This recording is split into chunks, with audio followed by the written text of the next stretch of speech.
This year, set a self-improvement goal, like socially dominating your friends with your superior streaming knowledge. Catch up on the hits you missed with Prime Video, from Reacher to Taylor Swift The Eras Tour extended version and The Hunger Games, The Ballad of Songbirds and Snakes. Watch everything included on Prime. Rent or buy new releases. Add on hundreds of streamers. One app, one password. Prime Video. Find your happy place. Restrictions apply. Prime membership not required to rent or buy. See Amazon.com/Amazon Prime for details. All right, here we are. You promised yourself you'll get fit and healthy. 2024 is going to be different, right? But why is it different? Because you've got Body on your side. That's Body with an I, the health and fitness app that is proven to deliver results. Whatever that goal is in front of you, we're sprinting towards it right now. Our subscribers lose 5 to 10 pounds in their first month, and we think you will too. Let's make this your year. There's even a home gym starter kit, a $100 value, free when you sign up for a year of Body. This is the training that's going to get you the results. And Body has over 120 structured home workout programs. No matter how experienced you are or what you're into, there is a program that will work for you. And Body has the largest fitness community on the planet. There are literally thousands of success stories. Nobody does results better than Body. And right now, when you sign up for a 1-year Body membership, you'll get a $100 home gym starter kit for free. Listen, if you don't succeed, you get your money back and keep the $100 in equipment as Body's gift just for trying. Sign up today at body.com. That's bodywithanI.com. Petri Wine brings you Basil Rathbone and Nigel Bruce in the new Adventures of Sherlock Holmes.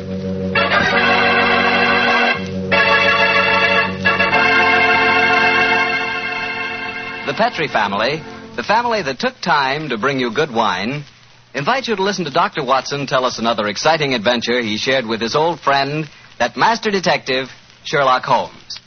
Oh, and say, I'd like to tell you about something myself. I'd like to tell you about the wine that more Americans prefer than any other wine. That wine is port. And if you want to know why port is such a favorite, just pour yourself a glass of wonderful Petri California port. Look at that Petri port. Look at its glowing, deep red color. And sample that aroma. It'll remind you of a walk through a dew-covered vineyard. And now taste that Petri port. Boy, you've got something. Petri port is one of the most delicious wines ever poured from a bottle. Right then and there, Petri port will become your favorite wine. I'm confident of that. And I'm sure you'll want to serve Petri port to your friends, too. After dinner or any time they drop in for a visit. And remember, you can serve Petri port proudly, because those letters, P-E-T-R-I, spell the proudest name in the history of American wines. Petri. Petri wine.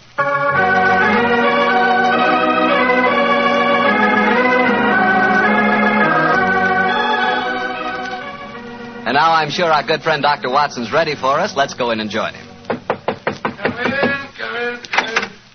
Ah, there you are, Mr. Bartell. Good evening. Excuse me, Dr. Watson. I didn't know that you had company. Shut the door, my boy, and come in and join us. Let me introduce you, Mr. Bartell. This is my friend, Mrs. Campbell. How do you do, Mrs. Campbell? How do you do, Mr. Bartell? Mrs. Campbell is a very old friend of mine from England, and when she called on me today, I persuaded her to stay and have dinner, and then join us in this little session of storytelling. You see, Mr. Bartell, she's really what you might call the star of the Sherlock Holmes adventure that I'm going to tell you tonight. Oh, come now, Dr. Watson. I actually played a very small part in the story. In any case, I was much too young at the time to know what was really going on. Say, this is a great idea, Doctor. One of the characters out of your fabulous past here in California in 1946 and helps tell her own story. Oh, no, Mr. Bartell. I'm no storyteller. That's the doctor's department. I'll just listen. No, my dear. I'll set the scene, but you must ring up the curtain, as it were. In any case, my memory isn't too clear on some of the early points in connection with the case. You will have to help me out. Oh, but you're talking to millions of listeners on the radio. I'd be terrified to speak over the air. We're on the air now, Mrs. Campbell. Oh, we're not, are we? Oh, dear. No. Don't worry, Cynthia. If they're kind enough to listen to me week after week, I'm sure they'll be delighted to hear you. And now, to get on with the story. The title, The Adventure of the Living Doll. The setting, the Sussex Downs, near the bee farm to which Sherlock Holmes retired. The period, 1910. And now, Cynthia, my dear, the curtain's going up, and the first scene belongs to you. Supposing you set it for us.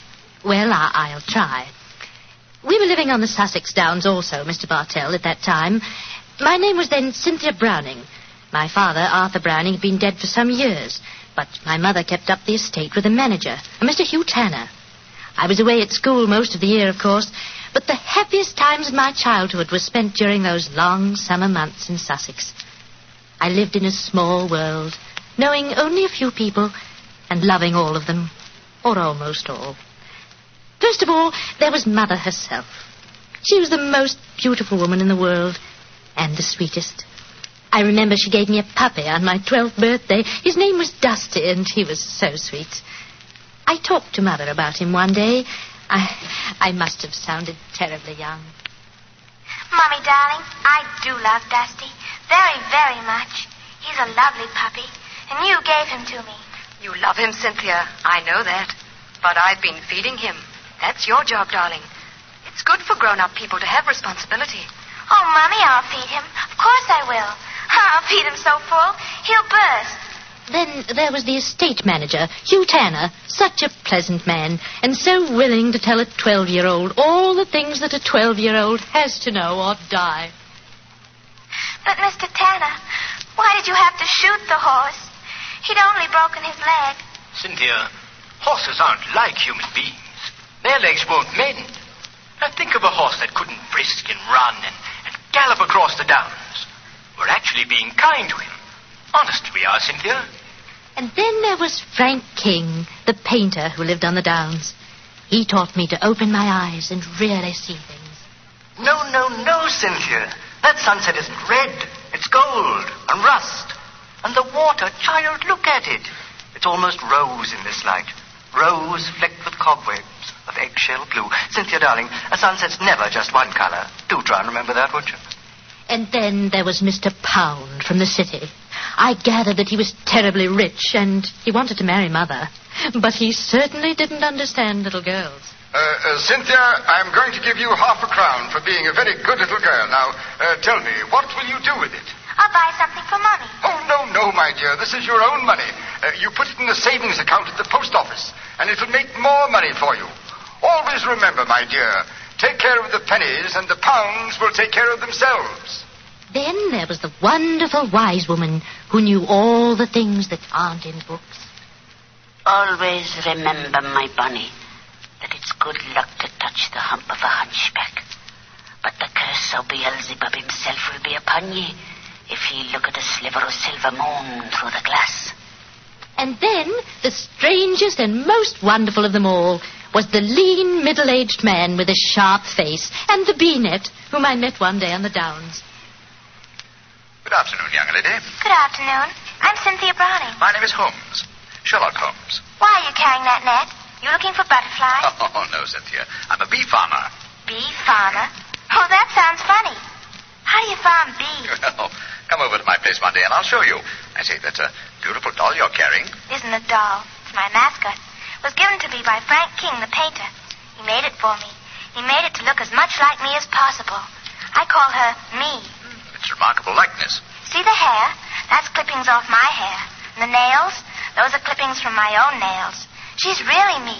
And I love her. Your own nails and hair, and the doll is an exact replica of you? I don't like that, Cynthia. Remember, my dear, my name, it's Sherlock Holmes, and I live at the bee farm, and if anything unusual happens, come to me at once. Of course, Dr. Watson, I'll confess that first meeting with Sherlock Holmes rather frightened me. You didn't understand why he was so worried about the doll, eh? No, but I remembered what he said about coming to him if anything unusual happened. And I'm sure that unusual something did happen. Yes, Mr. Bartell, and within a very few days. But at this point, I think Dr. Watson should take over the story. It's where he and Mr. Holmes really entered into it. Oh, very well. As I mentioned earlier, Mr. Bartell, I was staying with Holmes. Late in the afternoon, as I remember, that you ran over to the bee farm where I first met you, Cynthia. A few moments before you arrived, Holmes and I, each of us with a cup of tea in our hands, were seated on the veranda, gazing out across the downs, and discussing the mutability of human affairs. It's strange, Watson, that after a lifetime devoted to the more flamboyant aspects of everyday life, that now, in what is the fast approaching twilight of my days, I find such peace and companionship in the exact and predictable behavior of bees. I wonder what Moriarty would have thought. Oh, you're talking as if you're an old dodder of 90. You say what you like, but I don't think that you'll ever really be happy in retirement. You miss the danger, the excitement of the chase, the public acclaim. What are you talking about? My work was never for the public. What did the public, the great unobservant public, who could hardly tell a weaver by his tooth or a typesetter by his left thumb, care about the finer shades of analysis or deduction? In any case, Watson, I chose a happy time to sink into oblivion. In comparatively recent years, the criminal seems to have lost all his originality and enterprise. My own little practice, when I gave it up, seemed to be in danger of developing into an agency for recovering lost lead pencils or giving advice to young ladies from boarding schools. Oh, talking of young ladies, who's this little girl running up your driveway? Oh, great Scott, it's little Cynthia Browning. Oh, and who's she? Oh, a charming young neighbor of mine. Hello, Cynthia. Hello, Mr. Holmes. You've come to see how I farm bees, haven't you? No, Mr. Holmes. You told me to come to you if something unusual happened. It has. Something that's frightened me. Well, now, sit down, my dear. This is my old friend, Dr. Watson. Oh, how do you do, Cynthia? How do you do? Now, Cynthia, dear, what has frightened you? It's my mascot. My me. Look. Somebody stabbed her through the heart. Great Scott, a doll that's an exact replica of her. With a penknife thrust into it. Good gracious me. When did you find your mascot like this? Just after tea. Mummy had some gentlemen calling on her. And afterwards I went up to my room and found poor me on the bed. I remembered what you told me about anything unusual. And so I came over here as fast as I could. Yes, I'm glad that you did, Cynthia. But did you tell your mother where you'd gone with her? No, I didn't. She was still talking to the gentleman. Well, she'll worry about you when she discovers your disappearance. No, don't worry, Watson. I shall go over and talk to her at once. Now, Cynthia, my dear. Yes, Mr. Holmes? Who were the gentlemen calling on your mother? Well, there was Mr. Tanner. Yes. He's the man who looks after the estate for Mummy. Mm-hmm. Mr. King, the painter. Mr. King is the man who made this doll, eh? Now, who else was there? Mr. Pound. He's a businessman from London that's staying with Mummy. And they were all present in your house when you found the mascot lying on the bed. Yes, Mr. Holmes. What's no, chap? Yes, sir? I'm going over to see Cynthia's mother at once. I want Cynthia to stay here with you. Guard her, old chap, as you would your life.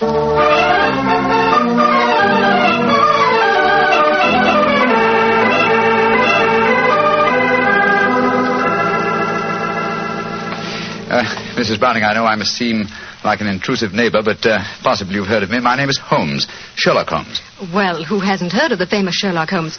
Please sit down, won't you? Thank you. Your guests have left? Yes, but how did you know I had guests? I know you're a great detective. But... Your charming little daughter, Cynthia, came over to see me half an hour ago. She told me. So that's where she went. Did she come back with you? No, Mrs. Browning. I felt it safer that she remained at my place for a while. My friend Dr. Watson will look after her. I'm afraid she may be in danger. In danger? Mr. Holmes, what makes you say that? You know your daughter's doll, the one fashioned in her own likeness and with her own hair and nails? Of course. Frank King made it for her. While you were at tea this afternoon, your daughter found the doll lying on her bed with a penknife stuck through its heart. That's very peculiar.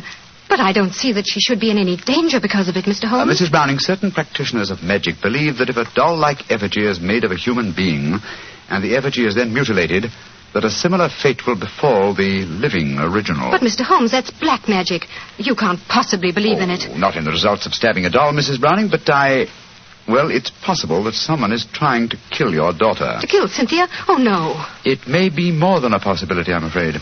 And when these magical means fail, they will turn to more direct methods. But who could possibly want her death? You have not remarried, Mrs. Browning? No, I feel it my duty to devote my life to Arthur's child, Cynthia. Yes, then anyone wishing to marry you might feel that Cynthia stood in the way. But that's absurd. But logical, Mrs. Browning. Do you mind if I ask you a very personal question? With Cynthia's safety at stake, you may ask any question. Are any of the three men who were present at tea this afternoon desirous of marrying you? Well, Please be completely honest, Mrs. Browning. At different times, they've all asked me to marry them, yes. And you won't contemplate marriage because of your dead husband's child, Tell me, Mrs. Browning, have you seen this penknife before? It was the one found stuck through the doll's heart. I don't think I've ever seen it before. One final question. Would anyone among Cynthia's acquaintances have a knowledge of the practice of magic? Well, the old woman that Cynthia called the wise woman might. Oh, who might she be? A strange creature that lives in some hovel on the downs near here.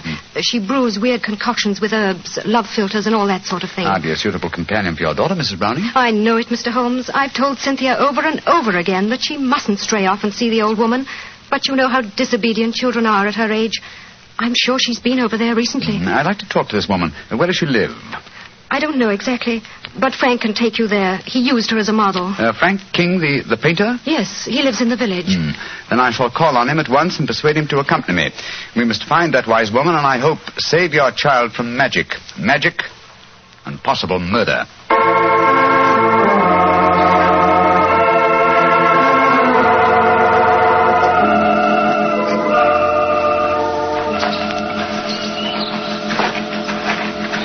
Much further, Mr. King? Only a few more yards, Mr. Holmes. A little cottage is just behind the trees there. It's a pretty broken-down place. Poor old girl has only a few pennies to her name, I imagine. Mrs. Browning was telling me that you used this old woman as a model. Yes, she was a fascinating subject. I painted her as she was mixing up some devil's concoction of herbs and spices. I had her standing over a smoking cauldron with the firelight playing on her. It was quite effective. Yes, it must have been. The subject of witchcraft appeals to you, Mr. King? Well, I don't know anything about it. It was just that she was such a wonderful subject for a painter. Here we are. I'll knock on the door.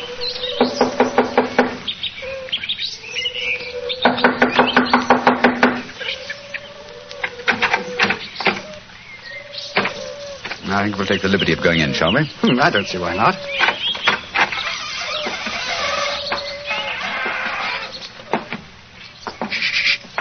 What is it? Listen. Came from that room. Someone is here. Come on. Look at her. Look at her head. Poor devil. Yes, she's still alive. She isn't long to this world. Can you hear me? Here, let me lift you up a little. Can you understand what I'm saying? Tell me, who was it that did this to you? She's too far gone to speak. Got a piece of paper and a pencil? Yes. Wait a minute. Here you are. Thanks. Now, can you write the name of the man who did this to you? She's pushing the pencil away. I don't suppose she knows how to write. She's trying to show you something, Mr. Holmes. She's trying to crawl over to the wall. Yes. Here, let me help you. This will be a hiding place of some kind. Look. She's taking a brick out of the wall. What is it? Great Scott! Money. A veritable jackdaw's nest of pennies. And small silver. And at least a dozen golden sovereigns.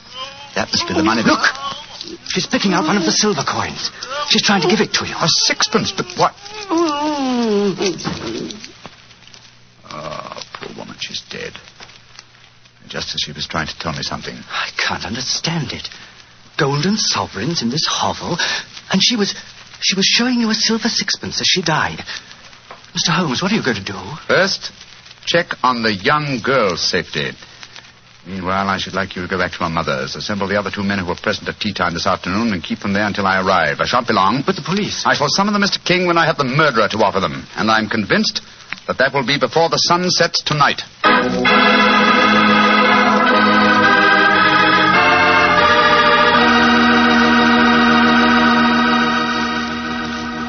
We'll hear the rest of Dr. Watson's story in just a second. Time enough for me to mention another wonderful Petri wine. Petri California Muscatel. If you like that subtle muscat flavor, who doesn't, you really like Petri Muscatel. Petri Muscatel is a clear golden wine that is just as much a hit with the ladies as Petri Port is with the men. But I don't mean by that only the ladies like Petri Muscatel.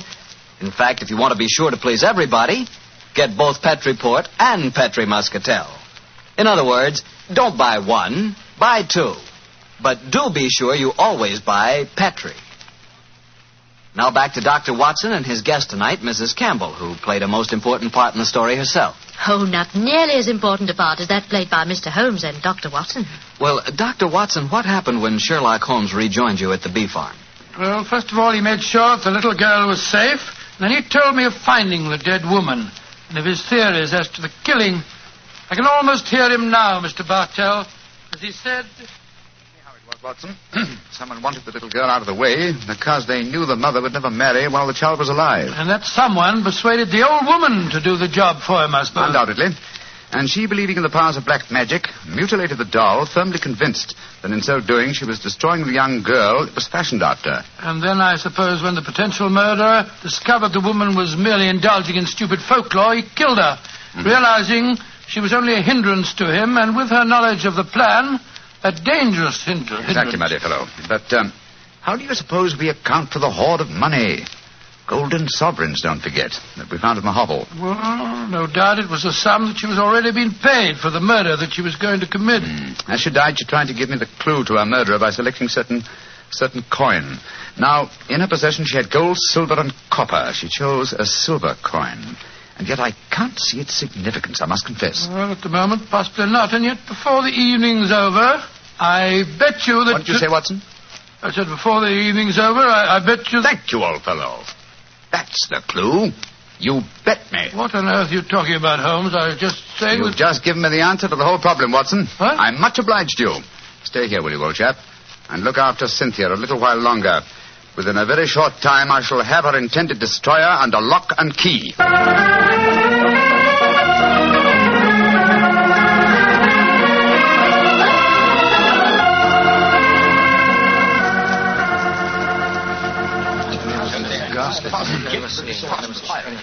Mr. Holmes, I'm glad you've come. I've had the greatest difficulty in persuading these three gentlemen that their presence was necessary. Within a few minutes, Mrs. Browning, two of them will be entirely free to leave if they want to. Mr. Holmes, I think it'd be a good idea to tell everyone what happened. Yes, Mr. Pound, I think it'd be a good idea to tell everyone what happened. Yes, how do you do, Mr. Pound? How do you do, Mr. Holmes? Look here. If there's some scandal down here... Oh, there is, Mr. Pound. Then I want my name kept out of it. You hear? I have a seat on the London Stock Exchange. Oh, very comfortable for you. Yes. And the other gentleman, by the process of elimination, must be Mr. Hugh Tanner, the manager of your estate, Mrs. Browning. Yes, I'm Hugh Tanner. And now, Mr. Holmes, supposing you tell us what this is all about. I'm a straightforward man, and all this mystery is rather aggravating. Something has happened. Something that concerns us all. What is it? Murder. Murder? Murder? Good Lord, who's been murdered? An old woman who lived in the village. Your daughter, Mrs. Browning, referred to her as the wise woman. Mr. King and I found her tonight in her cottage on the downs, beaten to death. Murdered. Well, that's shocking, but what's it got to do with us? I'll explain, Mr. Pound. Each one of you, I believe, would like to marry Mrs. Browning. Her daughter, Cynthia, is an obstacle to such a marriage. One of you decided to remove that obstacle and engaged the wise woman to carry out the plan. Finding the woman clumsy and ineffective, you decided that she was a dangerous witness, and so you murdered her. Fortunately, the poor woman, as she was dying, gave me the clue to her murderer. But how did she do that, Mr. Holmes? I thought you said that she died without speaking. She did, Mrs. Browning, but she gave me the clue nonetheless, though I was shockingly slow in spotting it. Well, what was the clue? Yes, let's stop being mysterious and come out into the open. You were with me, Mr. King. As she died, I shall let you tell them. Well, she was dying, unable to speak when Mr. Holmes asked who had attacked her. She couldn't write, but she showed him a hoard of copper and silver coins and a dozen golden sovereigns. Sovereigns in a hovel like that? Oh, I see. She meant her murderer was the man who had paid her. And with all that ill-gotten wealth, she died clutching a silver sixpence. And you still don't see who the murderer is? Come along, gentlemen. You should know it as well as you know your own names. Now, Mr. King mentioned that there were a dozen sovereigns. Whose name does a sovereign suggest? Sovereign? King. You, Frank King, were the murderer. Oh, that's ridiculous. The old woman wasn't exactly a mastermind. Why should she be so indirect? And how much is a sovereign worth? £1. And your name, my friend, with a seat on the London Stock Exchange is Pound. Oh, this is absolutely absurd. I can prove that I've never even met the woman. Well, what is the answer, Mr. Holmes? I'm sure that you know it. The answer is obvious, Mrs. Browning, though I'm ashamed to say that a chance remark of Dr. Watson's gave me the clue. Oh, now look here. Stop beating about the bush, Holmes. What is the answer? A very simple one, Mr. Pound. With 12 golden sovereigns at hand, sovereigns that would suggest either the name of King or Pound, what coin did the dying woman select? A sixpence. Exactly. A humble silver sixpence. And what is the common slang word for a sixpence? A tanner. Precisely. Which tells us that you, Mr. Hugh Tanner, killed the wise lady. Try and prove it. That's all. Just try and prove it.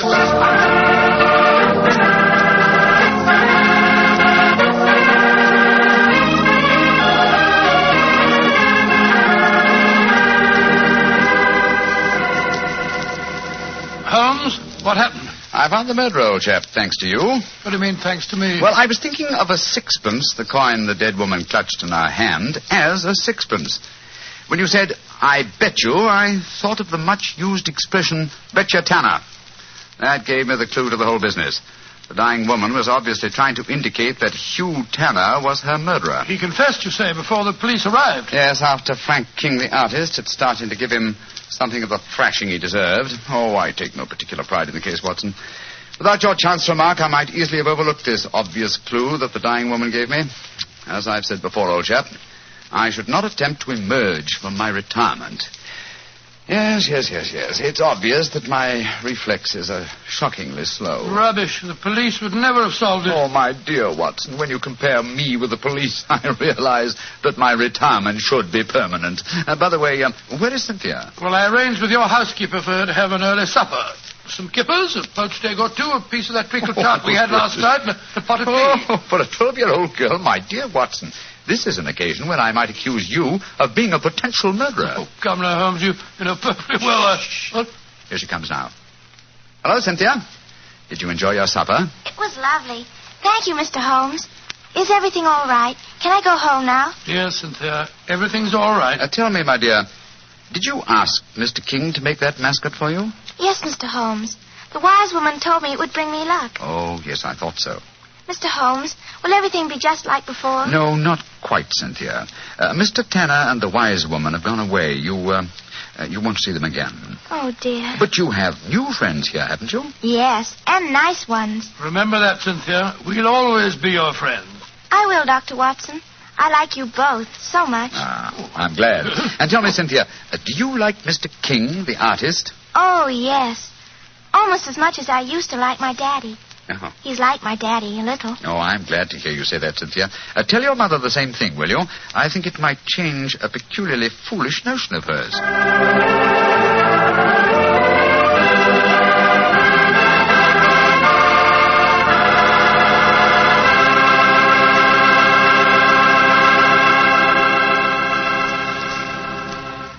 Well, Dr. Watson and Mrs. Campbell, that was a really different kind of story. I'm sure glad you were here tonight, Mrs. Campbell. Tell me, has Dr. Watson changed much since you last saw him? Well, yes. I think he's grown handsomer. No. And what about Mrs. Campbell, Doctor? Has she changed? Well, she's more grown up than the last time I saw her, but she hasn't changed much in one respect. What's that, Doctor? Your appetite, my dear. Oh. I remember how Holmes was amazed at the amount you ate when you were a child. But you certainly had just as hearty a dinner this evening. Well, that was your fault, Doctor. Your dinner was too good. Oh, Cynthia, don't talk about the wine.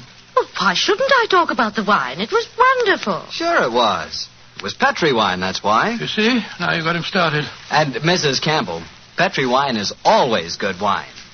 That's because the Petri family has been making wine for generations.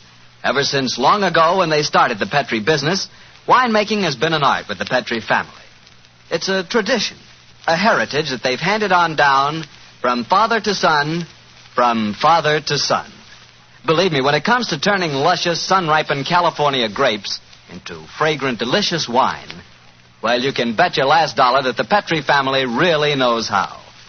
No matter what type wine you prefer, for any occasion, you just can't miss with a Petri wine, because Petri took time to bring you good wine. Well, Dr. Watson, what new Sherlock Holmes adventure are you planning to tell us next week? Well, as next week, as St. Patrick's Day is only about 6 days away, Mr. Bartell, I thought next week that I'd tell you a rather unusual story that took place in Ireland at the turn of the century. It concerns the famous ceremony of kissing the Blarney Stone, St. Patrick's Night Revel, and an old Irish ballad that led directly to one of the most devilish murders that Sherlock Holmes and I ever encountered.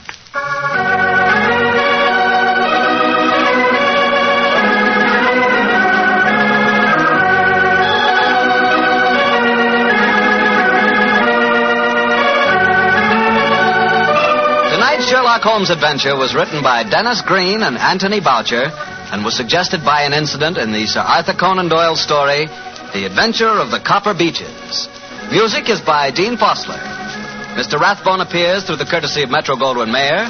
Mr. Bruce through the courtesy of Universal Pictures, where they are now starring in the Sherlock Holmes series. You can read about the stars of our broadcast in the April issue of Everybody's Digest. The Petri Wine Company of San Francisco, California, invites you to tune in again next week, same time, same station. Sherlock Holmes comes to you from our Hollywood studios.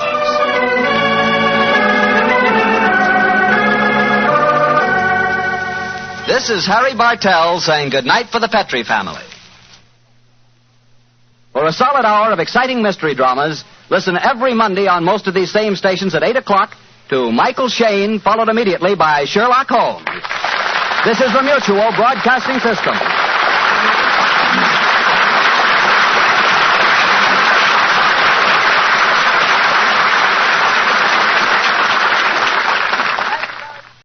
Let's face it, most people aren't making massive turkey feasts on the regular, and after 364 days of not thinking about it, it can be hard to get that bird just right. That's where Instacart, the holiday rescue app, comes in. From getting all the ingredients to prep a full seasonal spread to getting last-minute swaps in a turkey emergency, Instacart has everything a holiday host needs to save face and save dinner. And right now, if you download Instacart, you get free delivery on your first 3 orders and delivery in as fast as 1 hour. Offer valid for a limited time. $10 minimum per order. Additional terms apply. This election season, make sure you prep for the polls. Prep by making sure you're registered to vote. You can register online, by mail or email, and in person at your County Board of Voter Registration and the Department of Motor Vehicles. Prep by making sure your voter registration information is up to date, including your name and address. Then, make sure you vote. Every vote matters, and every vote counts.